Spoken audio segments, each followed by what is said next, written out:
Good afternoon, everyone. Thank you for being here. We began the first of these sessions last night, and again, this is a public forum for the candidates for the schools position. We had an event last night in Prebley, and that event has been taken and will be available online tomorrow. So any of you who were not able to attend last night, and you want to see the results of last night's engagement, it will be available online, and we'll get that message to everyone later. But when we went last night, one of our candidates blew us off to go to Washington, D.C., believe it or not. And so we graciously agreed to have him have an opportunity to present himself today. Now, again, the purpose of this is really for all of you to get a chance to hear from this particular candidate, Dr. David Douglas, why it is he feels he will be the ideally, if you will, the right candidate to lead a new School of Science and Mathematics for Pasadena City College. So the format will be, we will give Dave an opportunity, about 10 minutes, to do a quick opening statement. There are some questions that came from the audience last night and some other questions that came to my office earlier. We'll ask as many of those as we can within the hour time frame that we have, leaving about 5 or 10 minutes for David to make a closing statement. Okay? And so with that being said, I will now introduce Dr. David Douglas.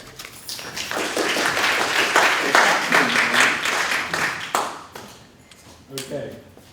Well, again, thank you for being here, and thank you for indulging me in being able to do this today instead of last night.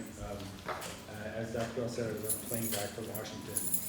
It was great because I landed in Texas and I got these, 25 text messages from everybody saying, "How it's going great," and Jim said this and that. So I got to be there vicariously. Busy. I was thinking about what how often do you have 10 minutes, hopefully uninterrupted, to talk to your people and your colleagues and so on. And so I thought about this and I thought, well, is this a campaign speech? Is this a job interview? Because it's kind of sort of those in a way. But I said I'm going to dismiss that and approach it like a TED Talk. I know the clock is running, Dr. Bell, so I'll keep it quick. But it occurred to me, well, what are the main points or things that have to be addressed? And if I were you, I would have these 3 questions in my head about this whole idea of reorganizing the administrative part of the college, or the managerial part of the college, and so on. And the 3 questions that came to mind is, why this, why now, and why me or why us as the potential candidates for deans. So that's what I thought I'd talk briefly about. Why this? I've been convinced as a faculty member, or as someone who observes faculty members on a regular basis, that there's no one way to be a great teacher. You walk by different classrooms, teachers have different styles, they do things in different ways, and so on. So I'm also convinced there's no one perfect way to organize a college. And so I think this is an opportune time, and I'll address why now in a second. But this is an opportune time for us to rethink how we organize a college. The idea of having schools, right, is obviously not new. There are lots of other institutions that have that. It's probably a little more unusual at a community college than it is at other places. But it's not a foreign idea. I mean, this is a way that lots of people organize their organizations. I come from my area, the Natural Sciences Division, is a very heterogeneous division. We have everything from anatomy, physiology, chemistry, we have 12 different disciplines if you look at it that way. And so, in essence, combining natural sciences with mathematics is just adding another member to the family. It's not, conceptually to me, and I think to us in natural sciences, it's not a radical idea, okay? Partly because we have this sort of intimate overlap with mathematics. We share lots of things. We have mathematics is very foundational to a lot of things we do in natural sciences and so on. So none of this none of this is foreign to us as natural science people. Math, I understand, comes from a very homogeneous division, okay, math, although there are ways you could think about different pieces to that, different roles that are played within that homogeneous division.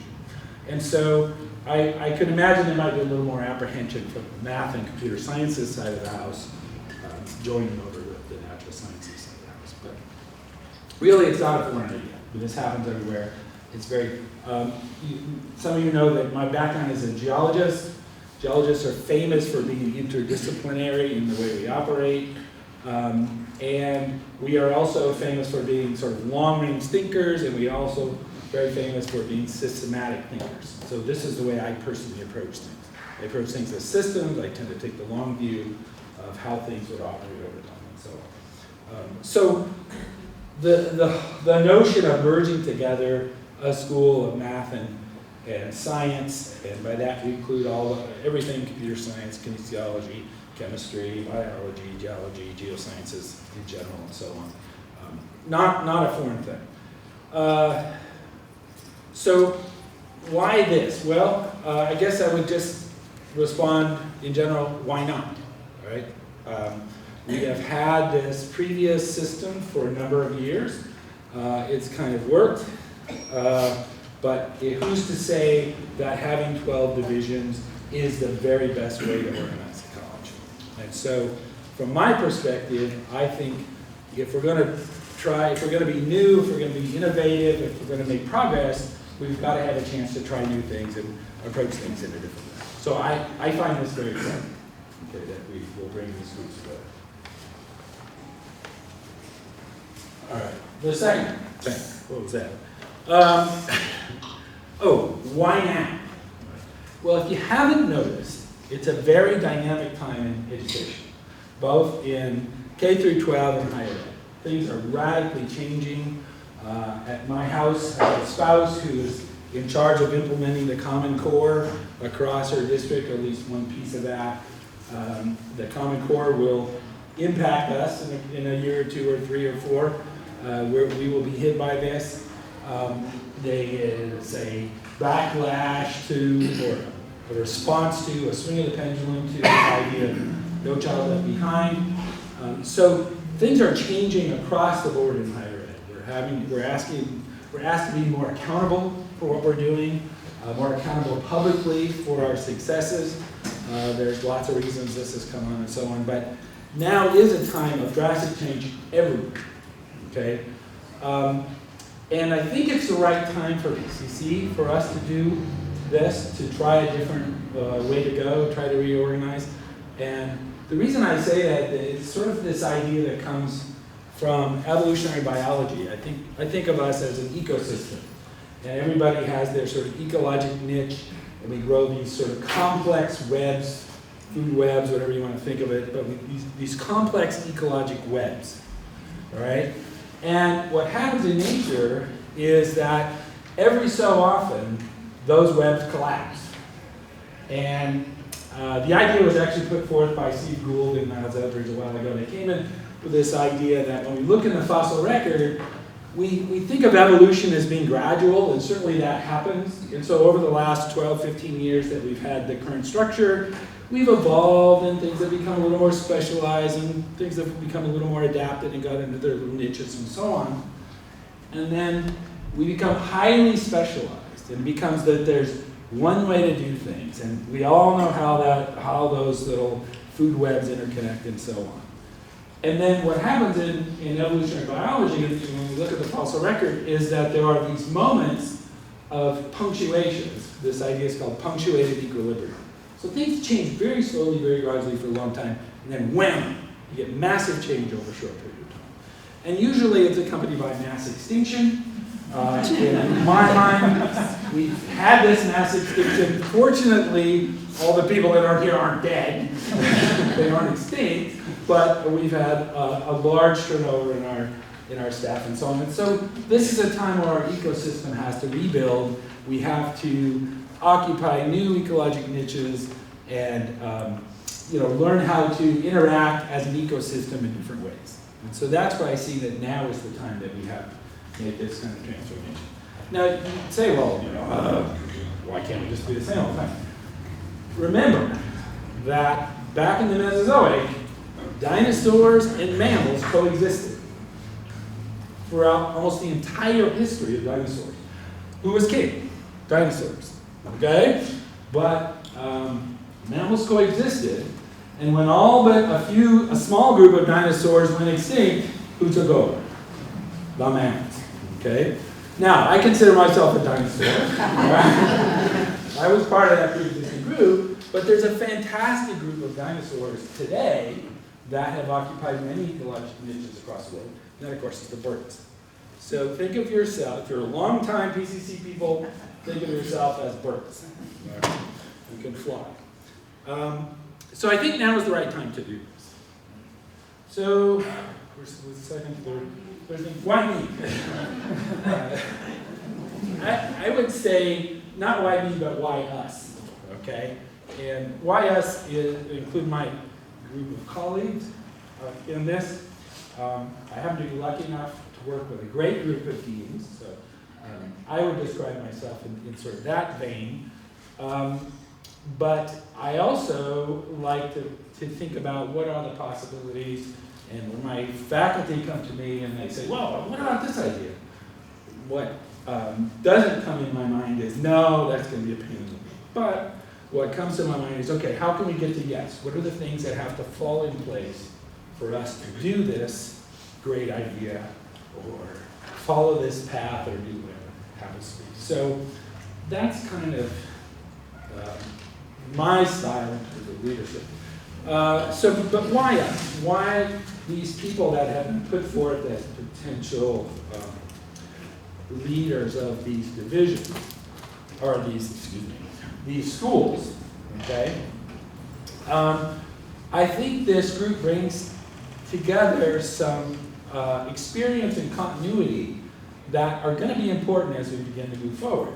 Because although we are rebuilding this ecosystem, we need people who are in these sort of leadership, I would frame them as leadership roles, who can move us forward in a way so as to take what is the catchphrase for it? That part of the proud past that we still feel is valuable, and blend it with the global future as we move forward. So I think, I look at us and we're very, as I said, this group of school heads are very different. But that actually adds strength to this, because one of the things that I truly believe in is that if you have a team that's leading a college, or leading a school, or leading a department, that team needs to have some diversity of background and opinion and thought and mindset to be strong. 1 minute. 1 minute. And winding down. So I really think that this idea of bringing together a large heterogeneous division gives us great power, because I have learned very much so that kinesiology faculty do things different than geology faculty, for example. And so building something that takes into all those pieces will make it that much stronger in the long run as we move forward. And I have, the people that I work with in my division and so on, I intentionally bring people in that don't necessarily see things the way that I do, so that if we work through a process together, it's that much stronger in the end. And so I really think that we have an opportunity here to take some continuity from the past and to provide some progressive leadership in the future. We need a few avian dinosaurs around to help us, stay grounded in what we're doing. I'm nervous about losing some of those things that many of us value, that have long been part of the PCC. Am I okay? Yes, I'm fine. All right, thanks. All right.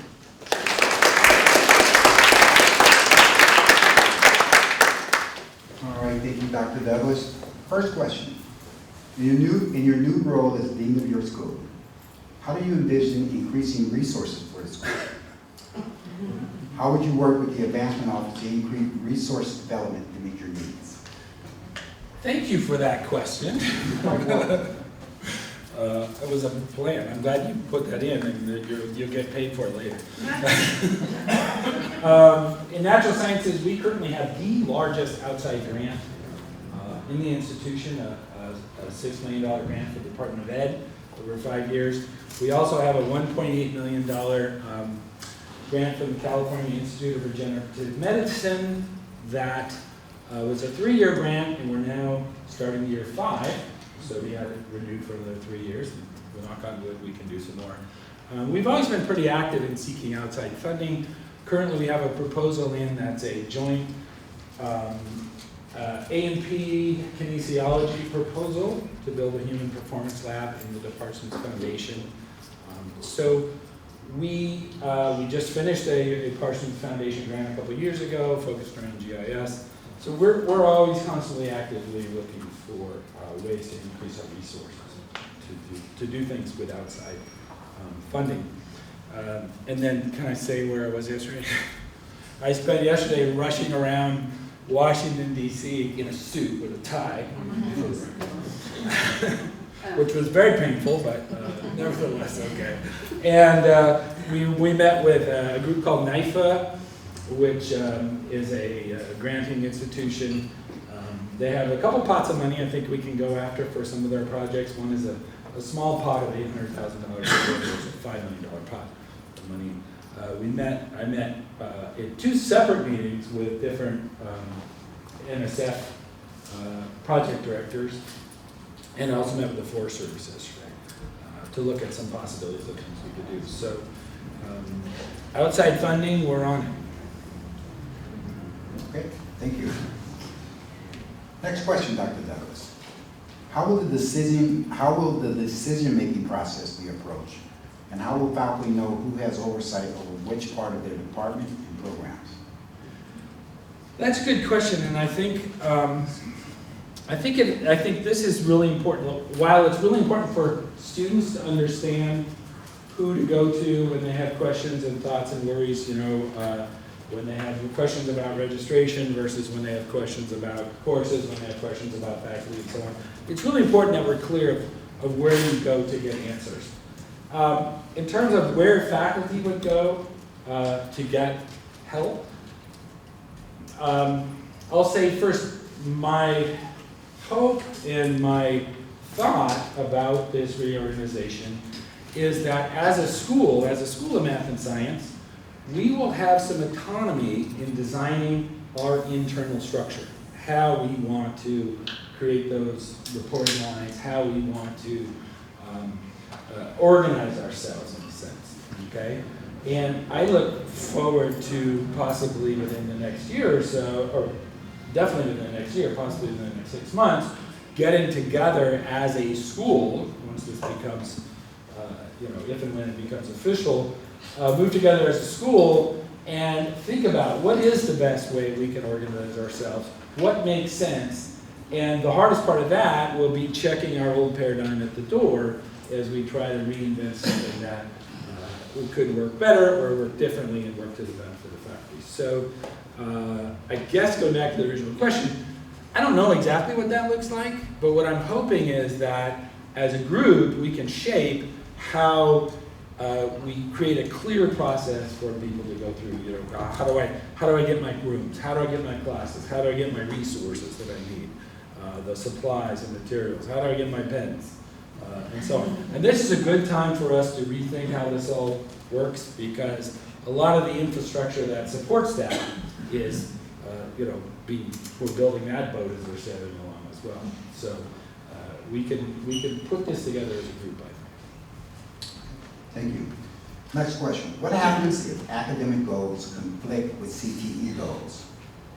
Something that is apparent now with the transfer degree competency expectation versus the increased focus on more basic skills and speedy graduation. All right, let me try to unpack that question.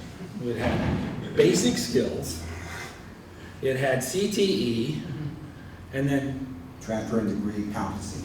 Transfer and degree competency. Okay. As you may or may not know, natural sciences doesn't really, we don't really my current job, we don't really have much responsibility in the basic skills area. We don't have any responsibility in the basic skills area. But I am very familiar with some of the statewide goals of basic skills, getting students up to collegiate level work and so on. The developmental skill sets that we need to give our students are critical. Now, how that fits in with career and technical education and how that fits into academic, I suppose that means transfer. I think, and this is part of what I was talking about with NSF yesterday, I think we need to really focus on scaffolded ways in which students can come here. They think, most students that come here think they're a transfer student, okay? That's not necessarily the right answer for all students, or maybe the best thing, but that's how they come here. We need to have ways in which we can build, I'm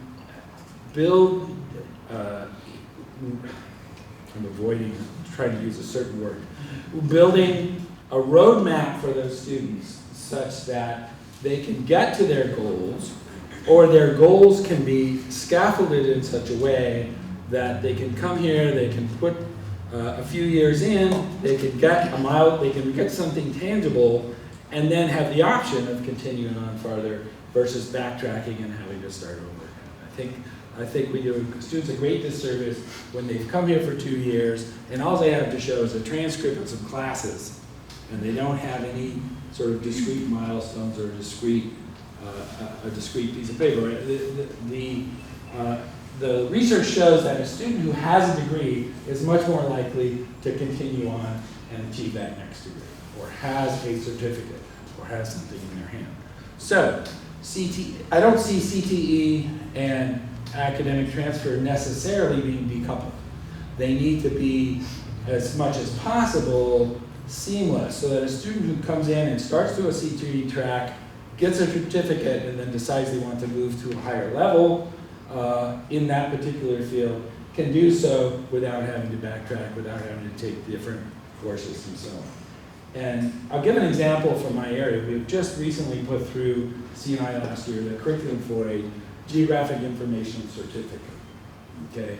Now our idea behind, and that's GIS. So our idea behind the GIS certificate was this: a student can come in, they can take their general ed classes, they can get a GIS certificate, and they could take that certificate and it would help them get a job. Or they can have that certificate as they continue on through a transfer track program, like the geosciences, like the biological sciences, where GIS is a tool that's commonly used at higher levels within that program. And so therefore, there's a shorter term milestone that student can achieve, and there's a longer term applicability for that student as they move up into a higher level. And that's the way I like to see it. And again, in natural sciences, we have one group of certificates around biotechnology. So I'm not completely unfamiliar with CTE and how that works. But I don't think it's either or. I think we need to think about ways we can help students by making these path-based very clear, and making these stackable and achievable depending on where that student, how long that student wants to or needs to stay in the academic system to get there. Thank you, Dr. Douglas. This next question links back to something you said previously about resource allocation, fundraising, if you will. How are you planning to prioritize and coordinate funding, resource allocation, and hiring requests for programs for the school? Okay, funding, resource allocation, and hiring requests. Okay, and I think funding means probably where do you put your time and effort in seeking outside funding? That's what I'll interpret that. I think part of what a school dean can do is develop a broader vision for the area as a whole. Okay, we tend to work in our own little trenches, pop our heads up once in a while and see what's going on next door. But in order to really be effective on procuring outside money, you have to understand the big picture. And we were trying to explain this to some folks yesterday, that when you think about the area, you think about what the area wants to do, it's almost like these redevelopment areas in cities, okay? You've got a city, here's your circle of influence, right? You know this neighborhood needs some help. And so you go out and you might go out and decide to seek some outside funding to boost up that neighborhood, okay? You see this group is doing fine. You may have a lot of innovators in there and they may be all chomping at the bit to go out and get some more money, but we need to balance our finite time and resources to, and this is sort of the notion of trying to do the greatest good for the greatest number and get us balanced so that we have a well-balanced school, right, where everybody is working at the level they need to be working at, that we can be doing our best work. And that, to me, that's what my job would be about, is supporting my faculty and staff to do their best work. Same thing with allocating resources to some extent. We don't have unlimited pots of money. We look around and we say, well, where is the greatest need? And again, we've done this in natural sciences for a long time. Everybody submits their equipment wish list, and chemistry's is $80,000 and physics is $320,000. Kinesiology's the last one was, I think, $350,000. And obviously we don't have that much. We can't make everybody happy. But what we can look at is say, okay, chemistry really needs this $80,000 piece of equipment to take it to the next level. Okay? So this year, let's get that piece of equipment for chemistry. Okay? And then next year, we'll balance that out and we'll get those new goalposts for kinesiology, or we'll get some of the equipment that we need for geology. So we're going to have to make those kinds of trade-offs and decisions, and we almost never make, I have never made that in a vacuum. It's always sitting down with people from the area, the leaders from those areas, and say, look, how badly do you really need this? And if it's really bad, then that's where we're going to have to dump our limited equipment resources in, okay? And that requires trust, it requires honesty, it requires all those kinds of things to be able to make those kind of decisions. It requires us to be able to communicate in a way where we trust each other and we're willing to trust that it will be your turn next year, or, okay, I can get you these two little things, but we got to dump a bunch of money over here. So that's the kind of that's the kind of way in which I would like to operate those kind of decisions. What was the third thing? Hiring. Thank you.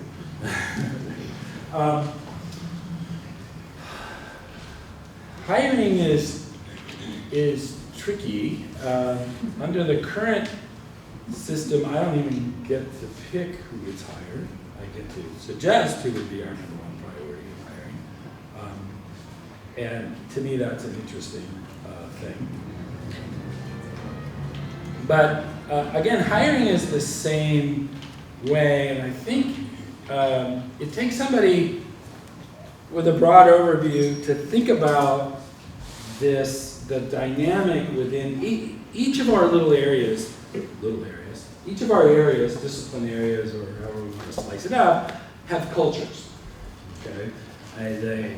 The chemistry culture is radically different, well, not radically different, different than the geoscience culture, which is different from the anatomy and physiology culture, okay? And I know that math has at least probably a couple cultures going on there, which is going to be really interesting to sort of get to know. But I think it's important if you understand that culture and you can understand, hey, this would be the right time to bring some new faculty into that area, okay? They need that right now. Even if it's not necessarily, my favorite thing, I think it's important to sort of think about what, again, it's hiring decisions are complex problems, because not only do you want to build, everybody wants to add more faculty in their area mostly, As long as there's courses, especially in a time of growth, there's lots of courses to go around. But you have to be sort of strategic in where you build places out, again, because you've got limited resources. So I think you know, again, I like to understand the people that work in these areas. And by little cultures, there are certainly the cross-cultural people that play in more than one culture. So understanding what is going on in anatomy and physiology right now, and what might be the benefit of bringing a new person in there versus chemistry or versus you know, kinesiology or versus physics, something like that. Okay. So I mean, I think again, it comes back to understanding what's going on in the dynamics of the people in your area. Okay, thank you. Dr. Douglas, many feel that communication on campus is poor. How do you see the reorganization addressing this issue?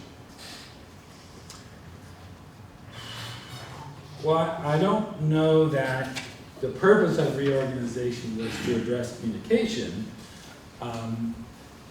I think there are places on campus where communication is poor, possibly, okay?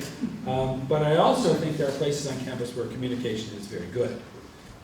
And again, it's about trust and it's about building relationships and so on. So I think that it would be the job of the head of the school to assure that the school itself has a culture of open communication and open lines of contact.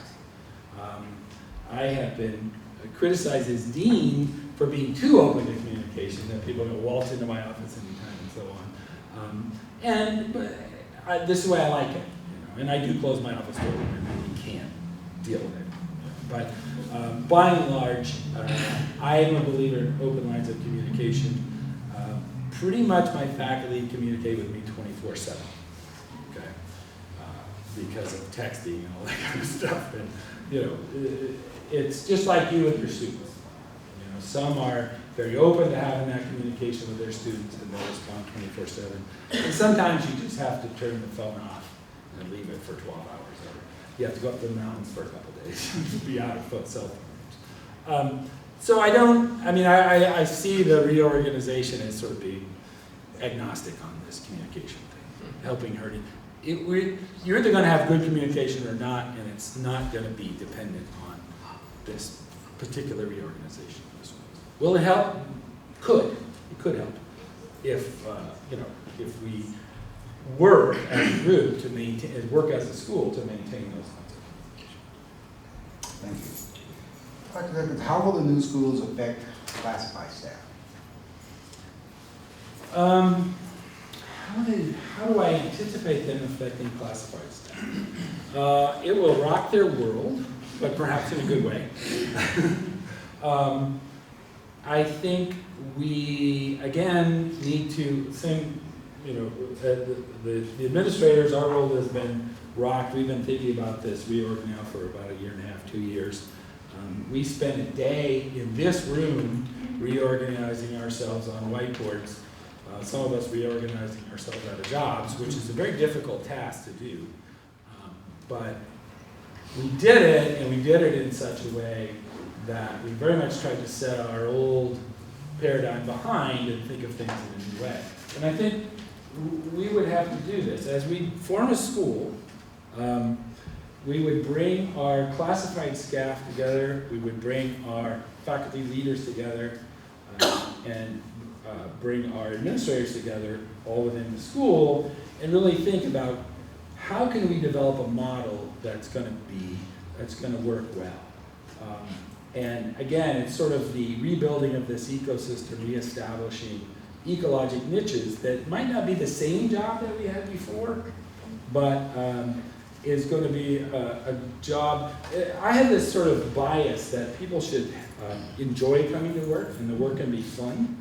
As a teacher, I had that bias that learning could be fun, and people could enjoy coming to class. And so I have that same attitude about work. And I think we need to build us a functioning team.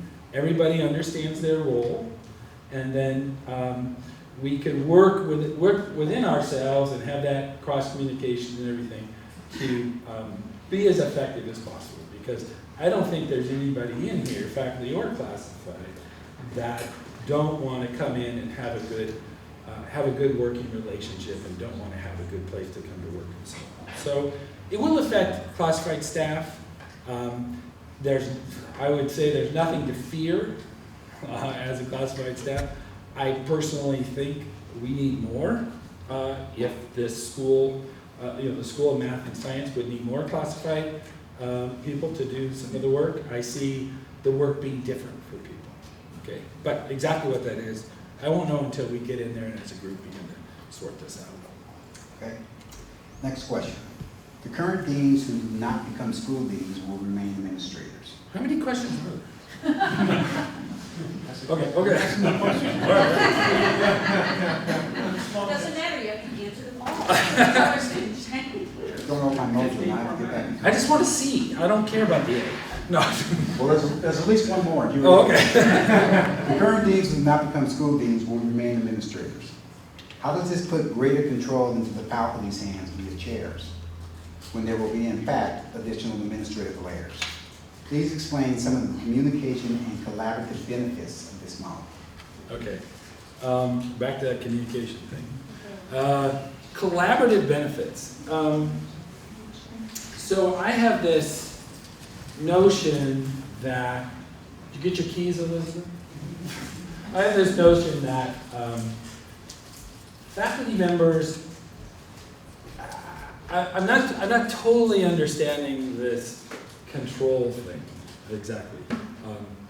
That revolves around the notion of faculty chairs. But what I think is that faculty members, first and foremost, by and large, there's always exceptions, by and large want to teach. And they love to teach. And they hate paperwork, by and large. They hate busy work. They hate the kind of drudgery that they say, God, if we could just hire somebody to do this stuff for us, then we can focus on teaching and so on, okay? And so I've always had the notion that this is what they want people like me, administrators, to do. And classified, working with our team of classified staff, this is what we do, is we support teaching, okay? And my goal is to help you be the best teachers you can be, because that's what we're giving you the bucks for. Okay, I didn't say big bucks, but bucks. Okay, so that's my role, is to support that. Now, to the extent that there's a need for faculty to take on some of these other roles, things like evaluation, scheduling, all those kind of things that are often, this is what department chairs will do. Well, in natural sciences, that's pretty much what happens now. I mean, everybody's peer evaluated by 2 peers. We have people that coordinate schedules and so on. Now, I'm the final word. I take the final responsibility for all that, and I have to oversee it. But by and large, it's faculty driven, and as it should be. Clearly, faculty drive curriculum. All right, they're supposed to seek advice from their deans, to their own peril if they don't. But I don't approve curriculum. It's approved by faculty. It's a faculty-driven thing. And it's important, what I see happening is that not all faculty sharing these duties evenly. And we have this thing, we share it amongst the managers as well, this idea of the curse of competence. Well, so, somebody's really good at this, so let's dump some more on them. And we don't tend to spread this, these faculty duties and obligations easily. And so that's one of the things I would hope that we can do as we get faculty, perhaps in the faculty chair role or some other role, to take on some of this, or to more evenly spread out some of these responsibilities. I have ideas about what faculty chairs might look like. The traditional discipline faculty chair is not in that idea, but again, I think it's something we as a school would have to work out. Next, final question. Dovetails on something you just commented. Don't they get to ask questions? Yes, sir. Your next, final question. Okay. dovetails off a comment you just made. Many departments have low ratio of full-time to part-time faculty. How do you minimize the potential negative impact of teaching and learning by removing full-time faculty from the classroom, especially if it's part of a full load they have? I mean, so I take one of my star faculty and turn him into a department chair, and now I'm down to star faculty. It's a problem, and it's not just a problem with faculty chairs, it's a problem with things like grants. It's a problem with, because grants don't run themselves. You have to have people that take the lead on them. It's a problem with all these kinds of special projects that we have. It's a problem that I worry about as a management association president. Where does our next group of managers come from? Because I was one of those people who was a faculty member. I was a mediocre, adequate faculty member, and I chose to step out of that role and left a gap there. Okay, so it's an issue, it's a problem, and I think it's something that we can address as long as I think we have the autonomy within our school to not have to have one size fits all. So, for example, if the School of Humanities decides that this is what department chairs look like, and we come up with a different idea that this is what department chairs look like, I think, if we have that autonomy, we can design something where we can have our cake and eat it too. I would say that I think I'm the only one in this room who has actually been a department chair here at Pasadena State College. I was an interim department chair for a year. I had my little sign I was going to bring it, but I forgot. And at that time, I was chair of the physical sciences department, and I had 60% release time for that and 40% teaching. And it was a great experience. I did it for a year, and then gladly went back to teaching for another 10 years or 12 years after that experience. But it really gave me a great framework for what it is like to go up into administration, what it's like to do the kind of work that I am doing now. And I probably, if I hadn't had that experience 10 years earlier, I would not have made that transition to a management position. Manager's not for everybody. And because you're a good teacher doesn't mean you're going to be a good manager. But how else, in my mind, how else do we grow our next crop of leaders here, next crop of leaders who have a background in instruction, which I think is really important. Where are we going to get our next group of administrators if not from our faculty? And where are faculty going to find out whether it's the right work for them or not if they don't have those kind of experiences? So I see department chairs as possibly, even though it takes away from the classroom, and again, it's a struggle, it's a way in which we invest in ourselves for the future and future leadership. All right, Dr. Douglas, thank you. I would ask now that you take 5 minutes and make any closing comments or statements you care to make. You want to catch your breath? Yeah, I want to Okay, catch your breath and I'll do a commercial. Okay, here's a commercial. This particular event is being taped, ladies and gentlemen, and as I mentioned earlier, this will be added to the tape of last night's forum, and it will be available online for everyone to view, and it will be available beginning tomorrow. We will get that link out to the college community. In addition, there is an evaluation input survey form, if you will, that is currently available on the iPro website. And I would encourage all of you to go to that website, complete that survey, because it's that input data which will inform the decision on who becomes our next school dean, our first school deans, if you will. The website is www.pasadena.edu/iPro. It's available now, and it will be available online through November 15th. Okay? And having said that, I think he's caught his breath, and Dr. Douglas, your closing statement. Well, I just want to thank you all for coming out today. I really appreciate it. Again, it's kind of cool to have this opportunity, 50 minutes to talk and to sort of share some ideas. And I think Dr. Bell mentioned this in one of his emails, that you're hearing from us in a way you don't usually hear from us. And so I appreciated you taking the time to come out. I think I'm very excited about the possibility of a school of math and science and all of the pieces that come with that.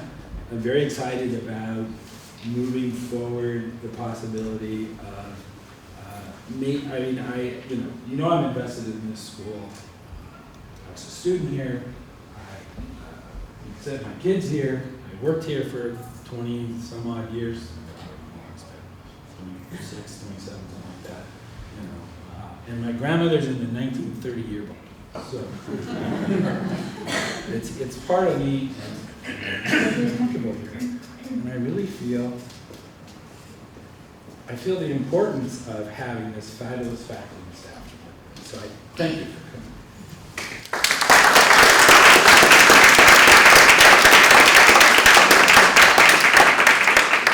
And ladies and gentlemen, I also thank you very much. And Dr. Douglas, I thank you. I know from personal past experience, this is not an easy task to do, so I appreciate you taking the time to do it.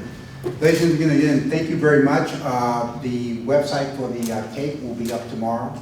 And once you do that, you can not only provide feedback on Dr. Douglas's performance, if you will, but also those of his colleagues who were in the event last night. With that, again, I thank you and wish you a very pleasant rest of the day. Thanks for being here.